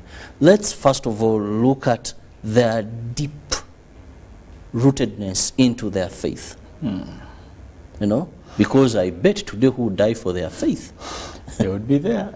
You never know. Would you? Who? You. And the way I love life. So, you know, when you those are questions you don't ask. Because God in his own words, he told me to promise to me long life. Now how do I start dying for things? Then God will be angry. But back to the discussion, yes. Robert. The Uganda Martyrs' Day celebration is one of the biggest celebrations worldwide. Just to put that as a matter of fact. I can tell you without fear of contradiction that anywhere in the world on that day, in the Anglican Church and the Catholic Church, they talk about Uganda Martyrs. That day has been prescribed in the Catholic Church to be celebrating Uganda Martyrs. In fact, on that day, the priests put on red attires, and their homilies are directed towards Uganda Martyrs. It is a day picked to be celebrated by the Church, and that was under the cardinal appreciation when the veneration happened in Rome. They chose that day shall be the day we choose to celebrate Uganda Martyrs. who are Uganda matters. The word martyrdom in its own sense comes from a connotation to faith, spirituality and religion. Martyrdom brings out or depicts it gives a picture of dying for something you believe in, or being killed. Because martyrdom doesn't come from individual-induced death. Yes. It comes from someone, what one would call rival or someone against, but they kill you for what you believe in. The story we just had brings it out all clear. That previous to the coming of these Western religions, we call them that, there were practices appreciated here because there was not much knowledge about the other religions, Christian religion. But we had gotten, I think, the Arab had come here in about 1830, around there. They had been here already. Actually, it's the first, I believe it's the first religion that came to Uganda. But they were a bit conservative. They did not do a lot of missionary people to know them. Probably all of us would be Muslim. They were so much into trade. They were concentrating so much into. But when the missionaries came, the Christian missionaries, their intention was actually to conquer people's souls. That was their, not business, but their major was to have people understand this that they had brought for us. That's why a couple of years you saw the arrival of people like Brother Mans and Monpey, who was from France. In fact, the Catholic Church has a very beautiful hymn. I know you know it, even if you're not. Amansi ne mapera abalete chitangala umina musa February. So I know none of us is good at singing, but at least our viewers can get what we're trying to. That's so those are some of the stories we like. There was introduction of Christianity. Now Christianity, if you're keen to understand Christianity norms, they will contravene tradition. Yeah, tradition, definitely. Now, at that point, there was catechism. If you, and these things we read, there was catechism. And these guys, the whites had targeted these people in the palace because they thought they were influential, they were next to power. When you look at people like Bazeketa, the Bruno Serunkuma, the Buza Baliawo, Karoli Rwanga, these were people in the palace. So they were close to the center of power. That was the thought, that they would help in spreading. Let's start with, and secondly, they were these guys, when they came, they arrived, the white guys or the missionaries, they were dwelling within the palaces because they were at the invitation of the king. So they were nomad. These are the people they were close to. So they started teaching them catechism, kubatizibwa, what they told them. And they converted to Christianity. Actually, many of them converted. Now, once you converted to Christianity, your loyalty towards tradition would definitely be wanting, because there was a great contradiction in what they are teaching you vis-a-vis what you have been practicing. Now, disloyalty to the throne would mean that you have abused the previous authority, which was the king. And what was next? Execution. Even execution, they were supposed to, they were asked. And by the way, this the matters were 45 in total, 22 Catholic and 23 Protestants. But at the time of execution, the number was over 80, or they were much more than that. Some feared, because the king was asking, are you for or against? Antegwe, Bruno Serunkuma, Bilio Biegana, Nedda, Ndi mukiriza gwe nga bakutwala. Kirigwajo, Antegwe, nze ndi mubatize. Karoli Rwanga nawe, Karoli Rwanga nawe, Dawali, you know. Some of them who were not even baptized, when they heard that the king was executing, they were rushed to be baptized. We read that they were asked,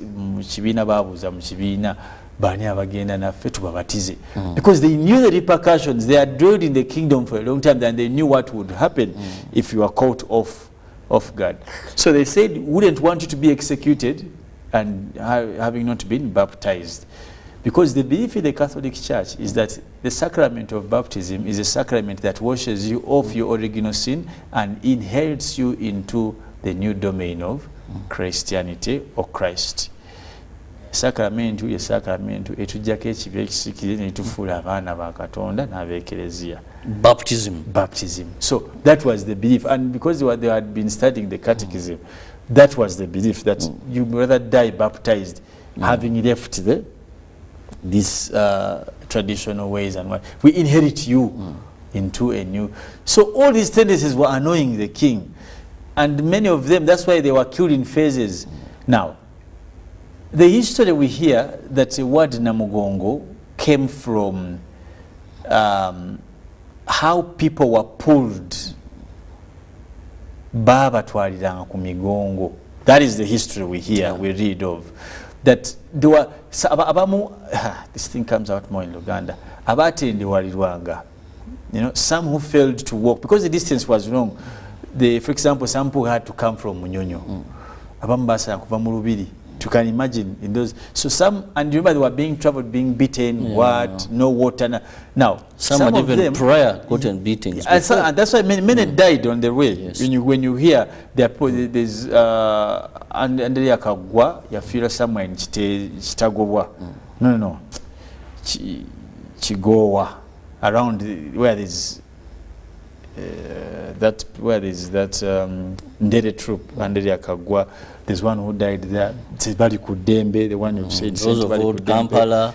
There's old Kampala, that is Matia Mulumba, and many others. So because of that. Now, for those who had approached the execution place, there in Namugongo, where Mukajanga used to execute them from, a Janda, somewhere in Janda, in the Anglican side down, there's like a small well.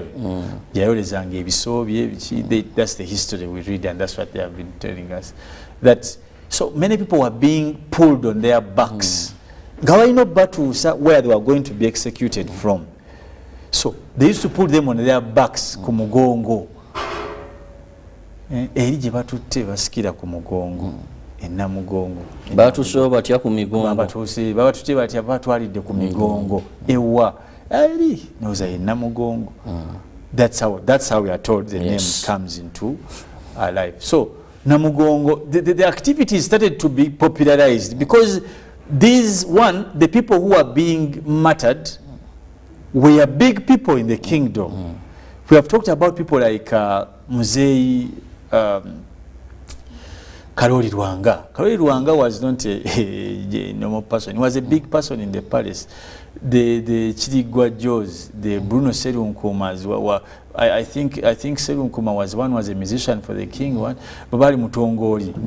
They were known. They were not ordinary people. Yeah, they were not, most of them. And then also the execution of this young man, who was Chizito Muto, for that matter, also caused alarm because it was shaking. It shook in news. It was a big story. Conversion Yoma, about 1413. And his determination towards the faith. People believe that he hadn't even understood that much. But nevertheless, he died for the same. All this became news because and for not necessarily the right reason, it became news that that was also one of the cause of news, that people were like, these people could denounce. Courageous. Yeah, how courageous to denounce the king. But also in that same way, it gave popularity. You know, like the Bible says, had they known, they shouldn't have killed the Son of God. The misconception that was in the heads of the Pharisees, that when they killed the Son of God, they would have ended this chapter. Yet not knowing that was the actual rebirth. Igniting just. They were just firing up Christianity. Now, whenever, like you know, like we have been having these arguments, when you talk about something negative, people would want to know. That's how it's going to grow in. Now, Felix, with that rich history, today, where is the relevancy of the Uganda matters? Because now we are having a number of people who are going to flock Namugongo. What a question. Because we want to understand the relevance is the numbers you're talking about. Very many. You have those that come to worship, those that come to have spiritual renewal. But we also have, these are facts, nothing to say, that come Namugongo 30 And it doesn't matter, Robert, it doesn't matter. Those that come for business strictly. We don't care. It doesn't matter what takes you there, but you are there. But you're there. With the absence of those matters, no one would be talking about 3rd June today. True. After all these many years, we still celebrate that courage. Why don't we celebrate the king who killed them? Who talks about him anyway, apart from in the corridors of Uganda? In this celebration, his only role was to kill and to order killing. Like what he did to Bruno Serunkuma. At the point of him denouncing, he pierced him. No one talks about that event because it wasn't a big deal. The big deal was the conviction that was exhibited. And that's the power of why we should talk about it even today. That's what has come into when I told you that had they known, they wouldn't. Do you know why we celebrate Good Friday? Why do we call it Good Friday when there's actually death? Jesus, that's the day he died for our sins. And that's the beginning. That's the beginning of the faithful. Same thing here. All these many years after, it is a big deal because that pronouncement has gained reason time and again. In fact, their death should have shut down Christianity in the kingdom, but the reverse was the catalyst. Absolutely. Now that means something's Christianity is its ignition is in martyrdom. In the Catholic Church, I think Saint Stephen is the first martyr we talk about, and if you look at his martyrdom, it was quite also appealing. When you look at the likes of the Saint Valentine, every time there has been need to suppress Christianity, it has been an igniting. Look at the likes of Saint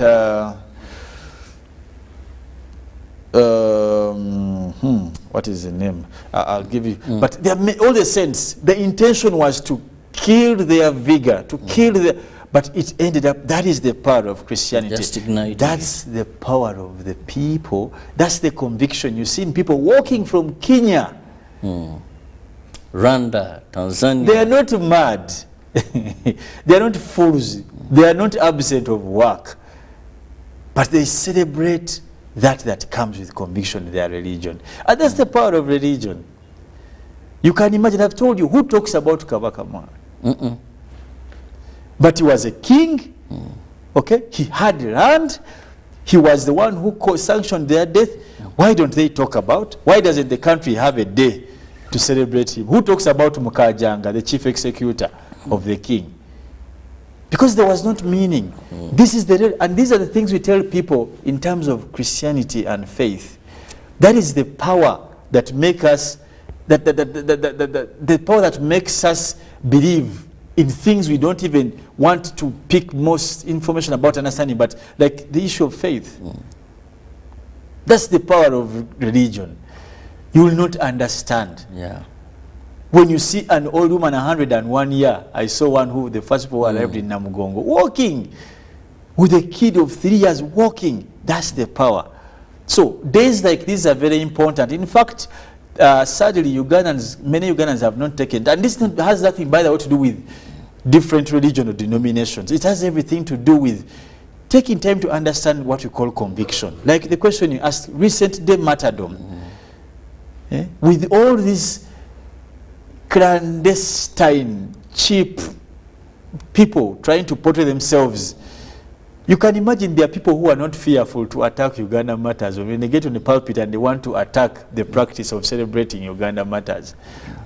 The man owns a church of 14 days, and the first gospel you want to preach is to attack Uganda matters. You foolish Galatians. The Bible says. These are things that, you know, I won't take you into the process of someone being called on to be sent. Yes. But there's a process in the Catholic Church. And I'm not saying these things trying to water down other religions, but this is a common belief. This is a common goal we own as a country. Uganda matters are not Catholic matters. They are Uganda matters. And that's a matter we must get well with. As I've told you, by the way, they are Muslim matters. Yes. I think for them they celebrate the day before third. Yeah, they have not actually. But I saw Professor Katerega. I think Professor Katerega, they came up with a committee and they are trying also to do that very well. Yes. The Anglicans previously wanted doing it, but now they are on a top notch. Even they have this a time museum, built a and happy it's theater. beautiful. They're not going to sit under trees. Honestly, yes. And that's what we should be doing. This is a Ugandan issue, not a Catholic or Anglican or Muslim issue. We must take time to understand the purpose of religious conviction. And this is a thing or a topic we must discuss with our children, Robert. The problems we are facing today, the solutions are there. People have been heckling about LGBTQ. What the solutions are there. You've been asking about. People have been asking why do people go there and get that water. That is the reason. The reason you're asking for is the same reason why we don't celebrate Kabaka Mwanga, but we don't celebrate the killer, but the killed. You get the point. That's the reason you see people walking. That's the reason. People go and kneel. For example, at the altar in the basilica, in the church in Rubaga, the shrine, we are told that down there there's, I think there are some remains of Karoli Wanga. You know, when you see these monuments of these individuals, they are saints. And people have got miracles. People, it is something hard to believe if you understand it. Usually issues of faith. Yeah, it is individual. You want to live with people to understand them individually. It is individual.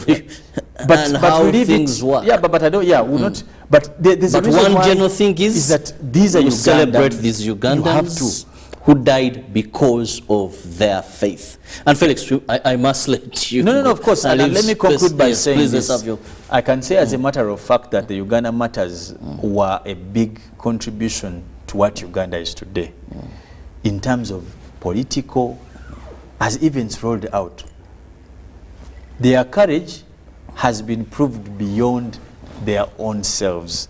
Up till today, in your opening remarks, you said numbers increased by the day. Every other Is it a wonder? That makes us lose reason. You can't explain it. So, for some of you who are faithful brethren in the Catholic Church, Anglican Church, and well-wishers of Ugandans, let's go to Namugongo. The preparations are there, Anglican Shrine, the Catholic Shrine. In the Catholic Shrine, we shall have the Archbishop celebrate Mass. Rather, I think we're having the Eastern. The Mass will be led by the Eastern side. I think the Archbishop from that side. But many people will be there. It will be very beautiful. Even the Anglican this time, the Anglican is the Eastern, also the Eastern region made of about 10 dioceses. Can you imagine? We are going to, I think it's the largest we are going to region. have a choir of over 800 people, the music, and also us here on Good Morning Uganda, on Friday we have organized something beautiful in commemoration of Uganda Matters Day. We shall have a beautiful choir in studio, which will be doing hymns in relation to this celebration. I can tell you, there are a few things we own as Ugandans. That previously we used to have our Uganda Cranes team, whatever. But there's a few things we own as a country. How about we celebrate them in unison? And I wish you a very nice. Well, just to let you know, if you're going to be moving to Namugongo, please do not carry so much of heavy luggage. Do not carry things like nail cutters, sharp objects. Be as light as you can. Also, be as light as you can, so that usually security, there are long queues because they have to do so much of checking. easy the work for them. You fail to cut your nails at home, you want to cut them so that at least we save time as people enter. And of course, abide by the traffic regulations. The traffic guidelines were issued. If you do not have a sticker, please, however important you feel you are, or by virtue of your office, but you've not gotten a sticker, respect what is in place. In case of any suspicious character, please inform the security personnel. They will be all over the place. In fact, there's already a deployment there, so that we have safe and enjoy the day, both at the Catholics and at the Anglicans, where the Anglicans, His Excellency, the President of the Republic of Uganda, is expected to be the chief guest there and open the Happy Theatre, a very modern state of art there for you to sit away now from just tree shades and all that. So we hope and pray that you have the best celebrations. We'll have sports next. Keep it with us.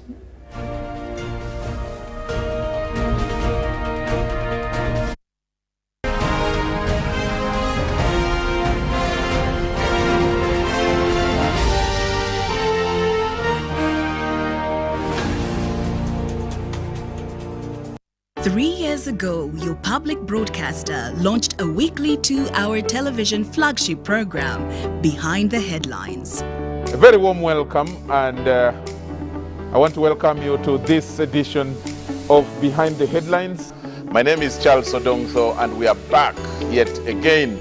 Now, the public broadcaster is engaging gear to explore the next level in the public discourse space, delving into what is really behind the headlines.